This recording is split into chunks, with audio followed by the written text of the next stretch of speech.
రంగడు పుట్టగానే వాడి తల్లి చనిపోయింది. వాడి 5వ ఏట వాడి తండ్రి చనిపోయాడు. అప్పట్నుంచి రంగణ్ణి వాడి బామ్మ పెంచుతూ వచ్చింది. వాడికి 12 రాగానే వాడి బామ్మ కూడా చనిపోయింది. దాంతో రంగడు ఒంటరివాడయ్యాడు. ఊర్లో వాళ్ళు రంగడి మీద సానుభూతి చూపించడం మాని వాణ్ణి ఒక నష్టజాతకుడిగా చూశారు. రంగడు గుడిలో పనిచేస్తూ పూజారిచ్చే ప్రసాదాలు తింటూ జీవితం వెల్లదీస్తున్నాడు. అలా కొద్ది రోజులు గడిచాయి. ఇప్పుడు రంగడికి 25 ఒకరోజు రంగడు గుడికి వెళ్తుండగా శివయ్య పిలిచి, ఒరేయ్ రంగా, కాస్త ఈ బస్తాలని ఆ బండిలో పెట్టరా. అలాగే బాబాయ్, తప్పకుండా పెడతాను. అని రంగడు సంతోషంగా ఆ ధాన్యపు బస్తాలు బండిలో వేస్తున్నాడు. అప్పుడు శివయ్య భార్య అక్కడకు వచ్చి, అయ్యో, ఏంటి మీరు చేసేది? శుభమా అంటూ ధాన్యం అమ్మడానికి వెళుతూ ఆ నష్టజాతకుడి చేత్తో వాటిని బండిలో వేయిస్తున్నారు. నాకిదేం నచ్చలేదు. నువ్వు నోరు మూసుకోవే, నాకు ఆ మాత్రం తెలీదా ఏంటి? ఇన్ని ధాన్యపు బస్తాలను ఆ బండిలో వెయ్యాలంటే కూలివాణ్ణి పిలవాలి. అందుకు వాడికి డబ్బులివ్వాలి. అదే వీడికైతే మంచిగా ఒక మాట మాట్లాడి ఒక పూట మిగిలిన అన్నం కాస్త పెడితే సరిపోతుంది. అని చెప్పాడు. దాంతో ఆమె మౌనంగా ఉంటుంది. ఇంతలో రంగడు ధాన్యపు బస్తాలన్నీ బండిలో వేశాడు. ఆ అన్ని బస్తాలు వేసేవారంగా. సరే, మధ్యాహ్నం భోజనానికి మా ఇంటికి రా. అని చెప్పి శివయ్య ధాన్యం అమ్మడానికి సంతకు వెళ్ళాడు. రంగడు అక్కడ్నుండి బయలుదేరి 4 ఇళ్ళు దాటగానే సరోజమ్మ కనిపించి, ఇదిగో రంగా, నాకు కాలు బెనికి నడపడానికి బాగా ఇబ్బందిగా ఉంది. కాబట్టి నేను బావి దగ్గరికి నీళ్ల కోసం వెళ్ళలేను. నువ్వు నాకు కాస్త నీళ్లు తెచ్చి పెడతావా? ఆ పెద్దమ్మ, మీరింట్లోనే ఉండి విశ్రాంతి తీసుకోండి. నేను మీకు నీళ్లు తెచ్చి పెడతాను. అని చెప్పి రంగడు బిందె తీసుకుని బావి దగ్గరకు వెళ్ళాడు. ఈ రోజు చాలా మంచి రోజు. అందరూ నాతో ఆప్యాయంగా మాట్లాడుతూ సొంత మనిషిలా ఇలా పనులు చెప్తుంటే నాకెంతో సంతోషంగా ఉంది. అని సంతోషపడుతూ బిందెలో నీళ్లు తీసుకుని బయలుదేరాడు. సరోజమ్మకు నీళ్ల బిందెను ఇచ్చి అక్కడ్నుండి గుడికి వెళ్ళాడు. ఏరా రంగా, ఈ రోజు ఇంత ఆలస్యమైంది? పూజారి గారు, మీకు తెలుసా, ఈ రోజు ఊర్లో కొంతమంది నాతో పని చేయించుకున్నారు. అంతేకాదు, వాళ్ళు నాతో ఎంతో ఆప్యాయంగా మాట్లాడారు. నాకెంత సంతోషంగా అనిపించిందో మాటల్లో చెప్పలేను. సరే పూజారి గారు, ఇప్పటికే ఆలస్యమైంది కదా, నేను వెళ్ళి గుడి శుభ్రం చేస్తాను. అలా రంగడు గుడి శుభ్రం చేయడానికి వెళ్ళాడు. రంగడి మాటలు విన్న పూజారి తన మనసులో, ఒరేయ్ రంగా, నువ్వెంత అమాయకుడివిరా. వాళ్ళ పనులు జరుపుకోవడానికి నీతో అలా ప్రేమగా మాట్లాడుంటారు. నువ్వది తెలుసుకోకుండా ఇలా సంబరపడుతున్నావు. అనుకుని అక్కడి నుండి వెళ్ళాడు. ఇంతలో రంగడు గుడి శుభ్రం చేసి అక్కడే ఓ చెట్టు కింద కూర్చుని పూజారిచ్చిన ప్రసాదం తింటూ ఉంటాడు. అప్పుడు శివయ్య కొంతమందితో పాటు అక్కడకు వచ్చి, ఓరే రంగా, నష్టజాతకుడా, పొద్దున నీతో ధాన్యపు బస్తాలను బండిలో వేయించినందుకు నాకు తగిన శాస్తే జరిగింది. నీ చేత్తో ధాన్యపు బస్తాలను తాకావా, అవన్నీ నీటి పాలయ్యాయి. అప్పటికి నా భార్య చెప్తూనే ఉంది, వాడు నష్టజాతకుడు, వాణ్ణి దూరంగా ఉంచమని. కానీ నేనే వినలేదు. నిజంగానే నువ్వు నష్టజాతకుడువు, దురదృష్టవంతుడువు. అని రంగణ్ణి తిడతాడు. ఇంతలో సరోజమ్మ అక్కడకు వచ్చి, అవును, వీడు నిజంగానే పెద్ద నష్టజాతకుడు. పొరపాటున వీడితో ఒక బిందె నీళ్లు తెప్పించుకున్నానా, వాటిని తాగి మా అత్తగారు అనారోగ్యం పాలయ్యారు. వీడొక పెద్ద శనిగ్రహం. ఇలాంటి నష్టజాతకుడు ఊర్లో ఉంటే ఊరికే అరిష్టం. వెంటనే వీడిని ఊరి నుండి వెళ్ళగొట్టండి. అలా అందరూ రంగణ్ణి తిడుతూ ఉంటారు. ఇదంతా కూడా అటుగా వెళుతున్న ఆ ఊరి జమీందారు రాఘవయ్య చూసి, ఏమైంది? ఎందుకు మీరందరూ ఇలా అతన్ని నిందిస్తున్నారు? అయ్యా జమీందారు గారు, వీడు పెద్ద నష్టజాతకుడు. వీడు నా ధాన్యపు బస్తాలు తాకడం వల్ల అవి నీటి పాలై నాకు పెద్ద నష్టం జరిగింది. అంతేకాదు, వీడు ఏ పని చేసినా కూడా అది అపశకునమే అవుతుంది. కాబట్టి ఇలాంటి వాడు ఊర్లో ఉండడానికి వీల్లేదు. చూడండి, అదృష్టం దురదృష్టం అనేది మన చేతుల్లో ఉండదు. అంతా కూడా భగవంతుని సంకల్పమై ఉంటుంది. కాబట్టి మీరందరూ కలిసి అతన్ని ఇలా నిందించడం న్యాయం కాదు. ఓరై రంగా, ఈ రోజు నుండి నువ్వు నా తోటలో పని చేసుకుంటూ నాతో పాటు నా ఇంట్లోనే ఉండు. అని చెప్పి రాఘవయ్య రంగణ్ణి తీసుకువెళ్ళాడు. దాంతో చేసేది లేక అందరూ అక్కడి నుండి వెళ్ళిపోయారు. రంగడు రాఘవయ్య ఇంట్లో పని చేసుకుంటూ సంతోషంగా కాలం గడుపుతున్నాడు. అలా కొద్ది రోజులు గడిచాక రాఘవయ్య అనారోగ్యంతో మంచాన పడ్డాడు. ఊర్లో అందరూ రంగడి నష్టజాతకం కారణంగానే రాఘవయ్య అనారోగ్యం పాలయ్యాడని మాట్లాడుకోసాగారు. ఒరేయ్, మన అయ్యగారి పరిస్థితి ఈ రోజో రేపో అన్నట్టుంది. ఆయన బతకడం కష్టమంటున్నారు డాక్టర్లు. అవునరా, ఉక్కు లాంటి మనిషి ఇలా మంచాన పడితే చూడ్డానికి చాలా కష్టంగా ఉంది. అయినా ఇదంతా కూడా ఆ నష్టజాతకుడు రంగడి కారణంగానే జరిగింది. అవునరా, అసలు మన అయ్యగారు ఆ రంగడిని తీసుకొచ్చి చాలా పెద్ద తప్పు చేశాడ్రా. వాళ్ళ మాటలు విన్న రంగడికి చాలా బాధ కలిగింది. చీచి, ఎందుకు నాకు ఈ బతుకు? నిజంగా నా కారణంగానే అయ్యగారికి ఈ పరిస్థితి వచ్చిందా? ఆయన ఎంతో మంచి మనసుతో అందరూ నన్ను నష్టజాతకుడంటున్నా నన్ను చేరదీశాడు.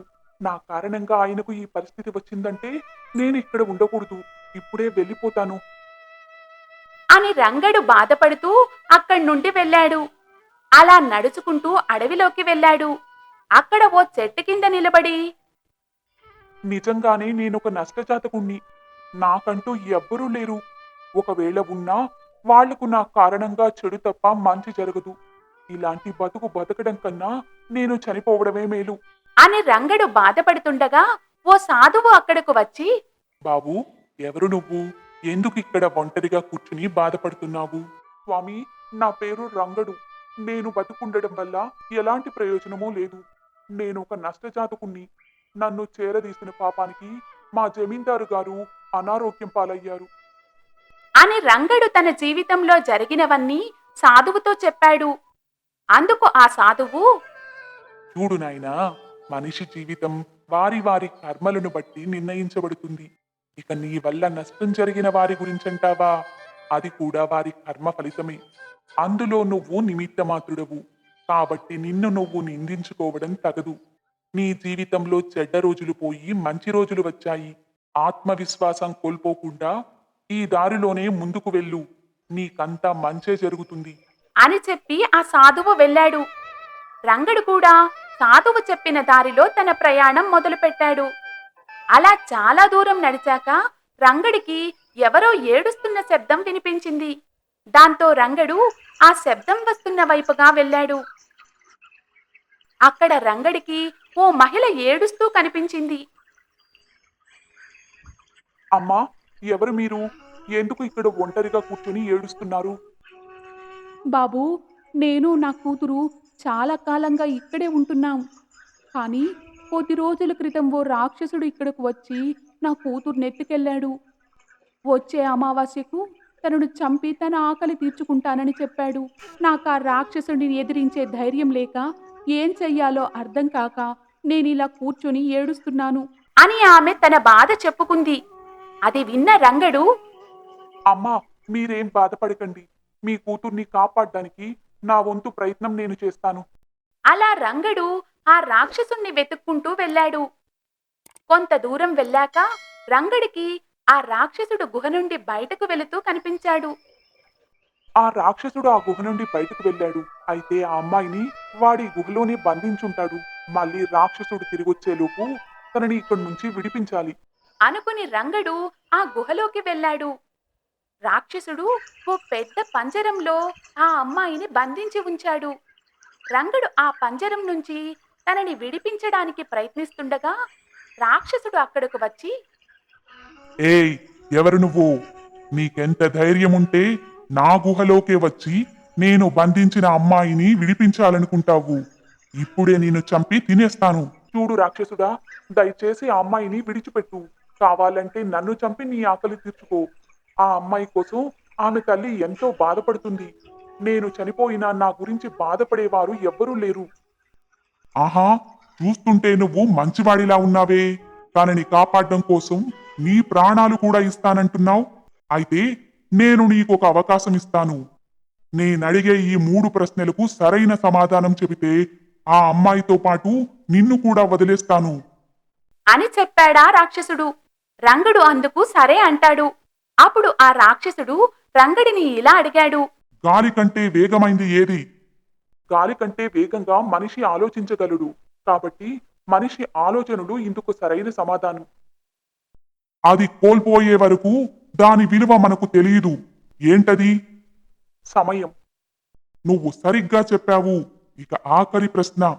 దీనికి నువ్వు సరైన సమాధానం చెప్పలేకపోతే మీ ఇద్దరితో పాటు ఈ అమ్మాయి తల్లిని కూడా చంపేస్తాను. అది ఎప్పుడూ మన ముందే ఉంటుంది. కానీ దాన్ని మనం చూడలేము. ఏంటది? అది భవిష్యత్తు. భవిష్యత్తు ఎప్పుడూ మన ముందే ఉంటుంది. కానీ మనం దానిని చూడలేము. అలా రంగడు అన్ని ప్రశ్నలకు సరైన సమాధానం చెప్పాడు. దాంతో ఆ రాక్షసుడు ఓ దేవదూతగా మారి, శభాష్ మానవుడా శభాష్. నేను ఒక ముని పెట్టిన శాపం కారణంగా ఇలా రాక్షసుడుగా మారి ఈ అరణ్యంలో ఉండిపోయాను. ఇన్నాళ్లకు నీ కారణంగా నాకు శాప విమోచనం కలిగింది. కోరుకో, నీకేం కావాలన్నా ఇస్తాను.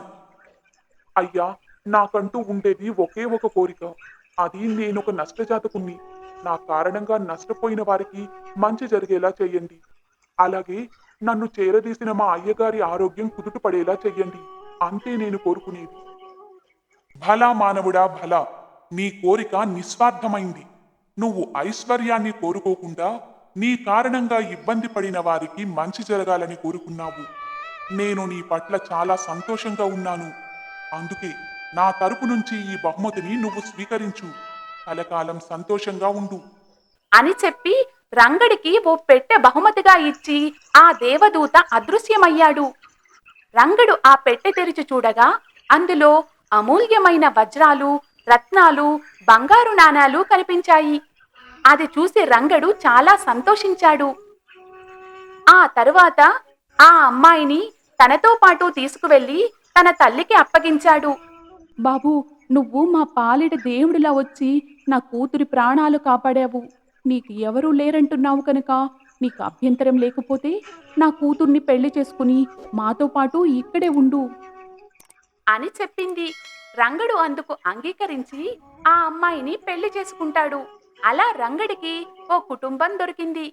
రంగడు తన దగ్గర ఉన్న డబ్బుతో తన కుటుంబంతో కలిసి సంతోషంగా ఉంటాడు. చూశారా మిత్రులారా? జీవితం ఎప్పుడూ ఒకేలా ఉండదు. పగలు రాత్రిలాగే జీవితంలో కష్టసుఖాలు కూడా. అందుకే మన జీవితంలో ఎదురయ్యే కష్టాలకు, పరిస్థితులకు భయపడి తొందరపాటు నిర్ణయాలు తీసుకోకూడదు. ఆ కష్టకాలం పూర్తయ్యాక వచ్చేవన్నీ మంచి రోజులే అని గుర్తుంచుకోవాలి.